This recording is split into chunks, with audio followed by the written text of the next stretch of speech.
Hello guys, welcome to my channel. Today we are going to see how to fix 0x80070490 element not found error. Let's fix it guys. Go to search menu and type settings, click on open it. On left side select apps, on right side select install apps. Search for the problematic app, select the three dot icon and select uninstall. In my case the app is Transcluent TB. That's why I'm uninstalling this app. After getting uninstalled, just to close stuff here and go to search menu and type store and click on open it.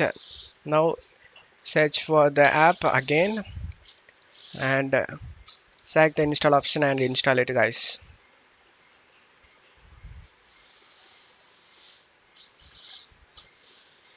After the installation done, it will open up without having any problem.